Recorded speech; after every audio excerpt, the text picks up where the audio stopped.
It's Calisardi on Sporting Icons. Okay, so I'm sure, like a lot of you've watched the Conor Benn interview, the podcast with Piers Morgan. And upon listening to it, again, I'm going to try and dissect some key points here. But I wonder if overall he's done himself more harm than good doing that podcast. I wonder because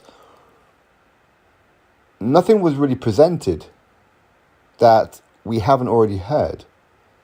It was more a case of, well, I am innocent. Okay, well, show us you're innocent. No.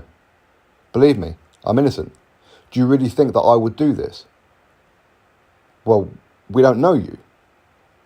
Do you think that, I would shame my father, Nigel Benn, the legendary boxer? Do you think that I would shame my family's name? I don't know. Maybe you didn't think about it. Do you think that I was ashamed the fact that I've got a son? And it's like, these are the kind of things that anybody would say. And all people who have done things have got fathers, they've got children, they've got wives, they've got husbands, they've got partners, they've got whoever, okay? Anybody can say that. And I really wanted this interview for him to present certain things that we didn't know beforehand. So we go, okay, good. Because I am and I do think one of the very few people who's doing like a YouTube and that kind of stuff who genuinely wants him to be innocent. I genuinely do. And I know that there's people out there who are literally in boxing. There are podcasters, there are TV personalities, there are whoever, YouTubers and whatever in that as well, who say, I hope that he proves his innocence. But you can tell that they don't. And unfortunately, some of them are a case of they want him to be guilty because he's associated with Matchroom and Eddie Hearn.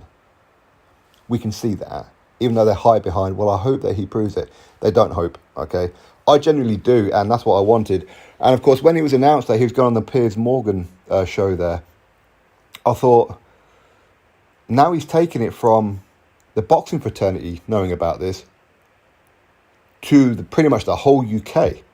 Because Piers Morgan, like him or don't like him, is a popular guy. People will watch him just to hate on him, and people who will watch him because they really like him. Either way, he's got a huge following. So now you put this case into the public domain outside of boxing. And I wonder if this has made it worse. That was my fear for Conor Benn doing this for him. And with some of the things that he was saying, I'm like, just prove it, say something, do something that makes us go, okay, quite clearly he's been stitched up. Clearly he hasn't done something. Because at the minute it sounds like a lot of pleading. Please believe me, I wouldn't do it. I'm innocent. Like we've heard this 101 times. Again, I'm not having a go at him, okay? I've always been supporting him, okay? I have. And I've always said, I'll maintain my verdict on him once it's all said and done. I can only be fair from my perspective. Not that Conor Benn would really care what Sporting Icon thinks, right? But that's my stance on it.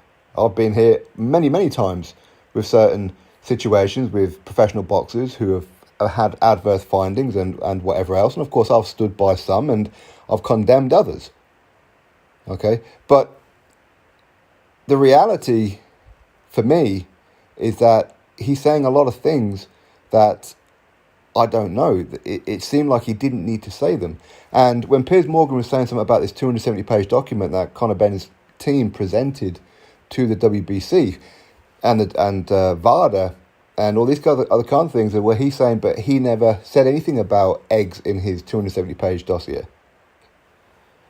And he's unhappy with the WBC saying that it was eggs. Now, again, what Piers Morgan was saying there as well, it's important to note that the WBC have not said that he's innocent. They've said that there is a possibility that he may have ingested this through eggs unintentionally, if you like. There's a reasonable explanation that it could be eggs. Something like that. Now, he was asked, well, why don't you just put out the 270-page dossier to the public. So the public can read it, dissect it, go through it, all that kind of stuff. And he's saying, well, no, he's been advised not to, so he's not going to. Even though he is his own man and he is the boss of this situation. He can just do it if he wants to. He could. But of course, and listen, people around him who are advising him not to and all that kind of stuff, of course, they'll know more about the whole situation than what you and I would, okay? So maybe they're right to not release it yet. Maybe. But at the same time, where Piers Morgan, and I'll see that Spencer Oliver and people here, there and everywhere around boxing that as well, saying, well, just give it to the British Boxing Board of Control. They can go through it and then they'll clear him.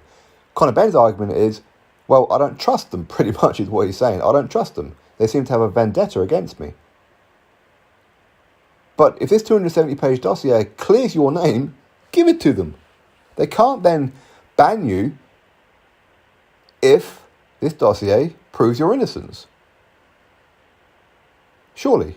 And if there is a vendetta, well, what vendetta? Why would they do that? Well, because his dad ripped up the British Boxing Board of Control licence on TV? Okay. Wasn't that before Robert Smith's time? Listen, at the end of the day, the whole thing is a mess up. And as I started to say there, it is easy for people in boxing to say, just give it to the British Boxing Board of Control. But if he genuinely feels that there's some kind of vendetta against him, and he's saying he doesn't really care about fighting in the UK anyway, he can fight anywhere else. And yes, he can. But he's saying that he's fighting this because he wants to clear his name. His name, his father's legacy and all that kind of stuff is important to him. He could just accept that it was eggs and just move on. He could have just went, oh, okay, well, maybe something got into my system, therefore give me a 6-month ban, blah, blah, blah. Well, firstly, for that kind of situation, it's actually a 4-year ban.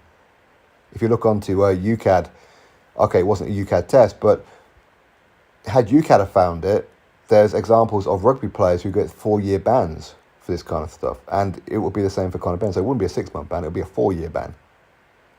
Now, he's saying that he will be suing the British Boxing Board of Control. I don't know if I believe that. For me, I don't know. I kind of see it as, again, it's just my personal feeling on this, is that I think he's threatening them because he knows the British Boxing Board of Control will not be able to take a hit of potentially losing that case and having to hand over £3.5 million. That's them done. They're out of business, mate. They're gone. Now, of course, listen, they may well have insurances to cover that kind of stuff. Even so, if your insurance have to pay out £3.5 million, then imagine the premium after that. It gets very, very messy. And of course, with the British Boxing Board of Control, if they lose that case, you lose public opinion as well. The British Boxing Board of Control cannot be trusted, can they? They can't be seen as somebody who can oversee our British boxing. So for me, I've got a feeling, in my opinion, as I said, it's just a case of him threatening that with the British Boxing Board of Control in the hope that they choke and go, okay, then don't worry about 270-page dossiers. Don't worry about all this. Well, WBC cleared you. Okay, fine. We're happy to clear you too. Off you go. Is your licence back? Continue. So I do think it's hot air. I do. Will the British Boxing Board of Control back down? I don't know. Maybe. Yes, they probably will.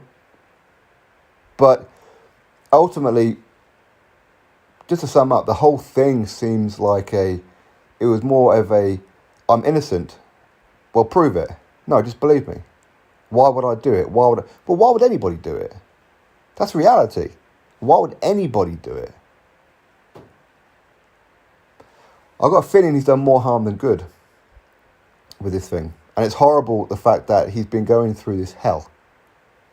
And I know people will say, well, he's done it to himself. Listen, he may well have done it to himself, but at the end of the day, people make mistakes. People mess up. People will do things thinking they can get away with it without really thinking about the consequences. And ultimately, he will be going through hell. He will be. He won't be the first person to have done something, and he won't be the last. So yes, of course, he has gone through hell, and I believe he has gone through hell. I really do. I do. Big Baby Jarrett Miller went through hell too. A lot of people do. Okay? And it's not right, of course not. It's not fair. And I know some people will say, well, these PD cheats and all this kind of stuff, and you can legally you can kill somebody in the ring. And I mean, I've never known somebody who's caused a fatality in the ring because they were on some pets. I mean, listen, I've never known that. If somebody can point out a case where that's happened, please let me know about it. I've never seen it. I'm not saying that it couldn't happen. Of course it could happen. It's dangerous anyway. But listen, the point is, it just seemed to me like a lot of, just believe me. We'll prove it. Nah. Then how can we believe you then? Because I'm telling you the truth. But how do we know? Because of who my father is. Because I'm a father myself. And, well, okay. But we don't know you. We don't know your father. We don't know about any of it. Maybe you thought you'd get away with it. Maybe you thought you can do it under the radar. Maybe Dad knew about it.